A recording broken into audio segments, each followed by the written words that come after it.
That's a message from my wife. Where's Abby, Cheryl? I don't know. You do know. You've done this 4 times before. I don't fucking know. Me not knowing's part of the plan. This is succinylcholine, Cheryl. If I inject this into your body, you'll be paralyzed. You'll be able to see, hear, and think, but you won't be able to move, and you won't be able to breathe. The fuck are you doing, man? Cheryl, I have seen murderers turned into whimpering babies by this stuff, but you have a choice. You can tell me where Joe is holding Abby, or you can find out what it feels like to die. If I pull this trigger, you will be dead. Pull it.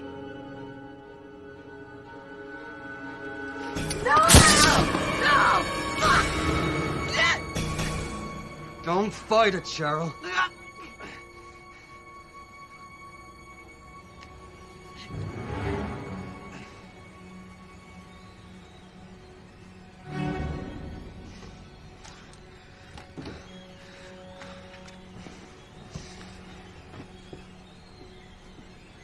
I know you can hear me. You're trying to struggle, aren't you? Telling your arms to move, but they won't. You want to breathe, but you can't. Unless I give you the antidote.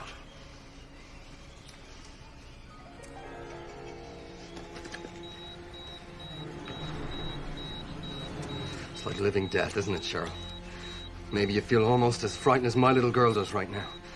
But we are going to do this over and over until you tell me where she is, or until I can't bring you back.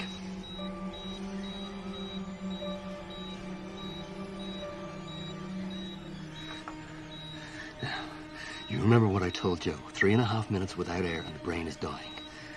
Yeah, well, you're almost there, Cheryl. Remember what this feels like. Shit.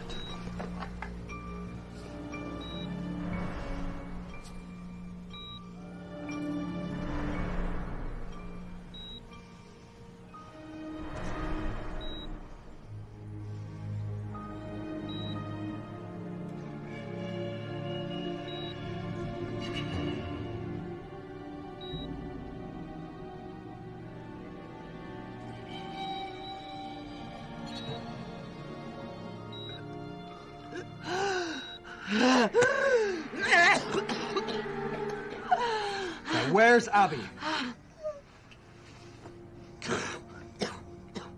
Where is she? Is that what my baby felt? What? Is that what my baby felt? When you killed her. What are you talking about?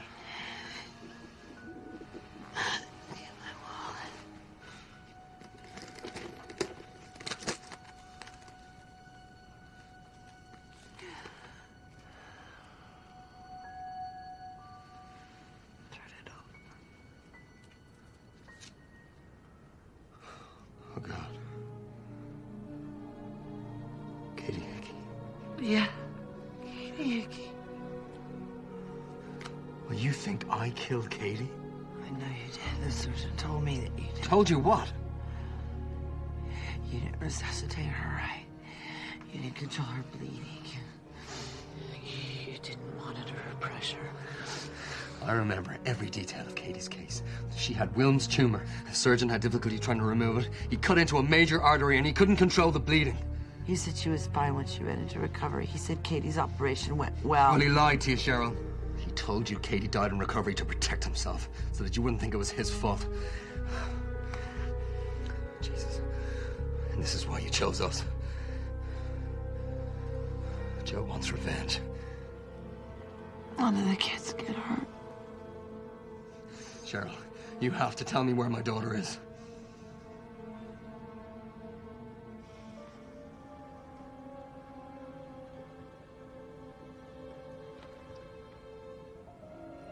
There's a cabin east of here, somewhere in the Cascades.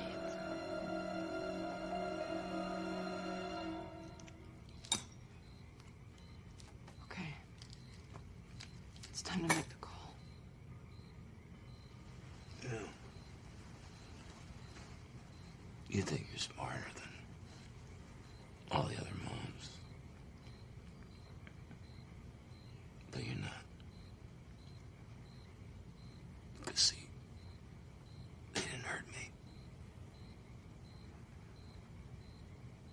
kids are still alive.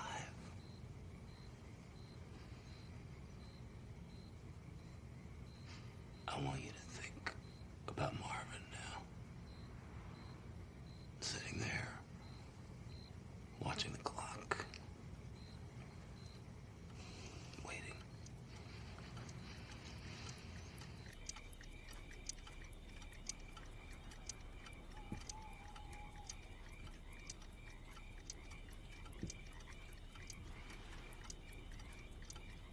It's time.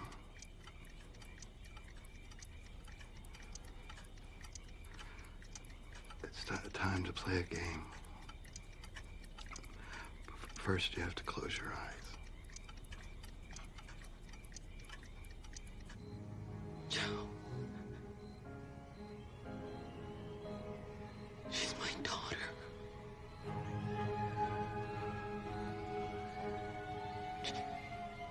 She's my little girl.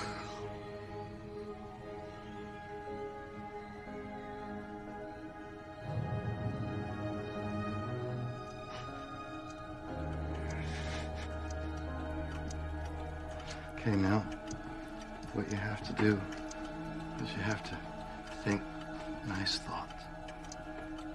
Pretty thoughts. I'm thinking about my mommy. Yeah, that's it. She's pretty. She's pretty and she loves you very much.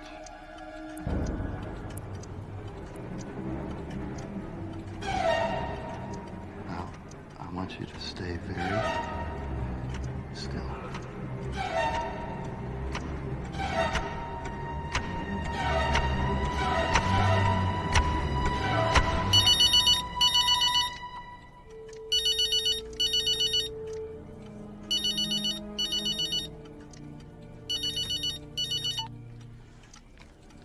Joey? Yeah, it's me. Who the fuck else would it be?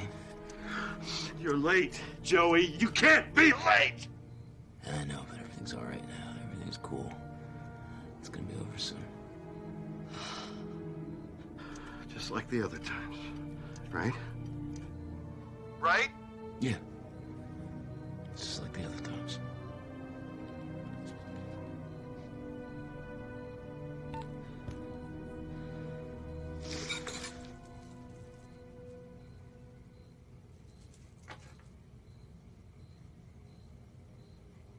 I'm gonna follow your plan. You don't have to worry about me. And you'll get your money.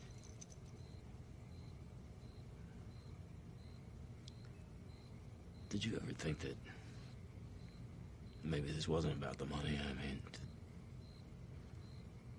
did that ever cross your mind? That a guy like me could be motivated by something other than greed? Hank, wake up, it's an emergency. Yeah, what happened? Look, my child is in danger, but you can help her. But before I tell you anything, you gotta promise me not to call the police. I don't understand.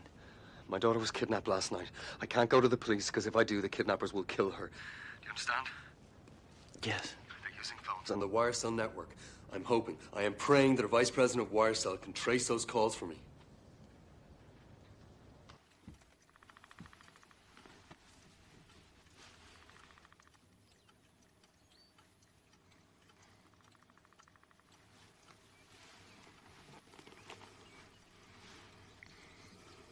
Can I go home now? Pretty soon. Go home and see your mommy. We have to wait for a phone call. Then we can go. Those are the rules. It's funny, you know, that they always do it the same with clouds and the sun, flowers.